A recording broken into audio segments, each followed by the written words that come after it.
You cut it open, and the inside is pale pink, barely sweet, more water than flavor. You carried it home, you chilled it, you were looking forward to it, and it let you down completely. Here is what nobody tells you when that happens. It was not bad luck. It was not a bad batch. It was information that was sitting right there on the outside of that watermelon the entire time, and you just did not know what to look for. Because a sweet, ripe, deeply flavorful watermelon does not hide what it is. It leaves signs, 9 specific readable things you can check right there in the store or at the farmer's market that tell you with near certainty what is waiting on the inside. No cutting, no guessing, no hoping you got lucky this time. All 9 checks take under 2 minutes, standing right there in the produce aisle. And once you know them, you will never carry home a disappointing watermelon again. Here is the first one, and it is the most important check on this entire list. Sign 1. The field spot. Before you do anything else, before you thump it, lift it, or look at the color, do this first. Flip the watermelon over. On the underside, the side that was resting on the ground while the melon was still attached to the vine, there is a patch of discoloration. This is called the field spot. Produce experts consistently point to this as the single most reliable ripeness indicator you can check without cutting the melon open. Here is what to look for. A large, creamy, golden yellow patch, the size of your palm or larger, ideal. The color of butter? Ideal. That golden color tells you the watermelon spent enough time on the vine for its sugars to fully develop. The bigger the patch, the longer it ripened. The deeper and more golden the yellow, the better. Now, here is what to put back. A white or pale greenish field spot means the watermelon was picked too early. A very small yellow dot means the same thing. Those melons will be watery and bland. No amount of time on your counter will fix what the vine never finished. Large, creamy, golden. Everything else on this list confirms your choice. This sign is how you make it. Sign 2. The weight. Watermelon is 92% water, which means the more juice packed into the flesh, the heavier the melon is going to feel. Pick up 2 melons that look roughly similar in size. The one that feels noticeably heavier is almost certainly the juicier one. This is especially useful when you are choosing between 2 melons where everything else looks equal. Same color, similar shape, field spot on both looks good. Pick them both up, the heavier one wins. Set the lighter one down and walk away. 10 seconds. 1 comparison. Most people skip this step entirely. Sign 3. The color. Most people reach for the shiniest watermelon in the bin. That is the wrong one. A shiny watermelon is an underripe watermelon. That glossy surface means the rind has not finished maturing, and if the rind has not matured, neither has the flesh inside. What you want is a deep, flat, matte green. No shine, no gloss, just a rich, dull surface that absorbs light instead of reflecting it. The most visually appealing melon in the bin is often not the ripest one. Reach past it. The dull one nobody is picking up is frequently the better watermelon. Sign 4. The 2-finger stripe rule. Hold your index and middle fingers together lengthwise.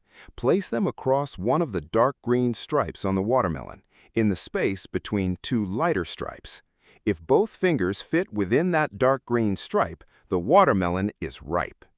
Here is the science behind why this works. As a watermelon matures on the vine, it grows larger, and the stripes naturally spread apart. When the dark green stripes are wide enough to fit 2 fingers across, the fruit has reached the size and development where the sugars inside are fully concentrated. A watermelon with narrow stripes, where your 2 fingers do not fit, was likely picked before it reached full maturity. And unlike the thump, which requires your ears to make a judgment call, this check is purely visual. Either 2 fingers fit or they do not. No guesswork involved. Farmers swear by it. TikTok proved it works at scale, and it takes about 3 seconds to check. Sign 5. The thump.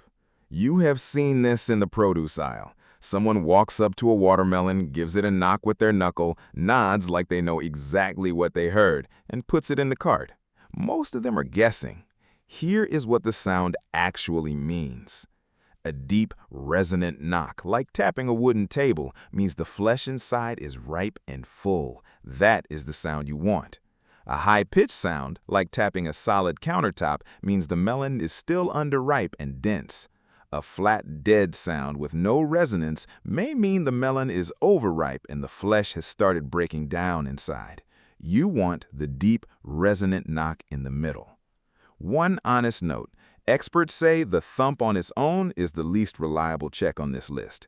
Use it as confirmation. Pair it with the field spot, the weight, and the stripe rule, and it becomes a useful final check instead of a guess. Sign 6. The webbing. Look closely at the surface of the watermelon. On some melons, not all, but often the best ones, you will notice irregular brown lines, rough, slightly raised, scattered across the green skin.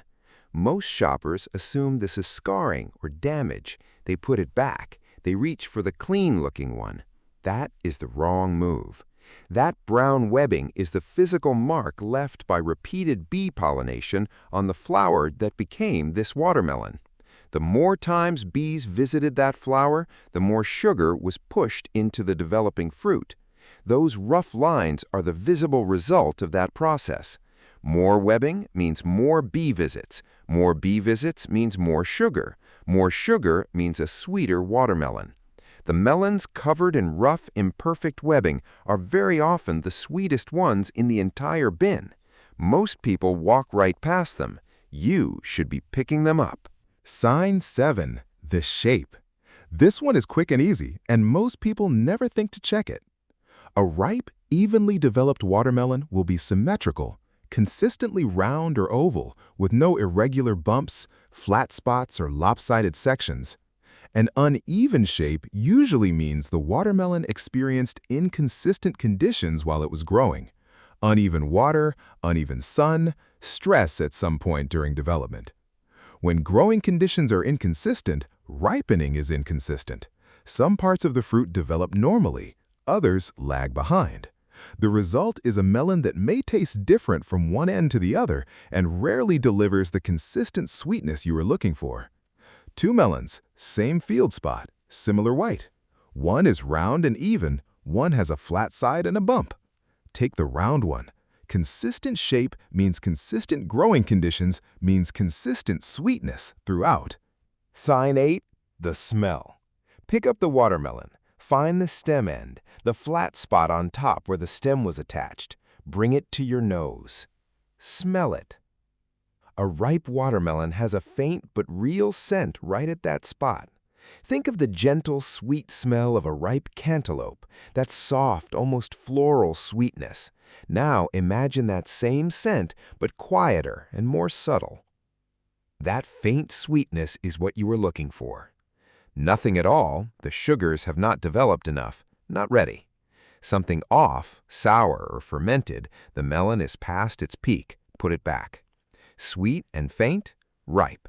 No scent, too early. Unpleasant, too late. Produce experts confirm this as a reliable ripeness check. And look around you the next time you're in the produce aisle. You will see people thumping, lifting, comparing. You will almost never see someone bring the stem end of a watermelon to their nose. That 3-second check gives you information everyone else in that aisle is not looking for. Sign 9. The dried stem. This last check is especially useful if you grow watermelons yourself, but understanding it also helps you read store-bought melons more accurately. Look at the stem end of the watermelon, the small stub where it was once attached to the vine. On a watermelon that was harvested at the right time, that stub will be dry, slightly shriveled, and brown or tan in color. Here is why that matters. When a watermelon is still growing on the vine, the stem is the connection point through which all water and nutrients travel from the plant into the fruit. When the watermelon reaches full ripeness, the plant naturally begins cutting off that flow of nutrients, a signal that the fruit is finished developing. The stem dries out as that connection fades. A dry, brown stub means the melon stayed on the vine long enough for the plant itself to signal it was done. A green, moist stem stub, if you can find it on a store melon, suggests the melon was cut early, before the plant gave that natural signal. University of Georgia Extension and Old Farmer's Almanac both confirm the dried tendril near the stem as one of the most reliable ripeness indicators for watermelons grown on the vine. Combined with a golden field spot and solid weight, a dry brown stem is a confident final confirmation that the melon you were holding had enough time to become what it was supposed to be. 9 signs, under 2 minutes right there in the store, no guessing. Most people pick watermelons by hoping they got lucky. Now you have something better than hope. Which of these 9 did you not know before today? Drop it in the comments. I read every single one. If this helped, subscribe.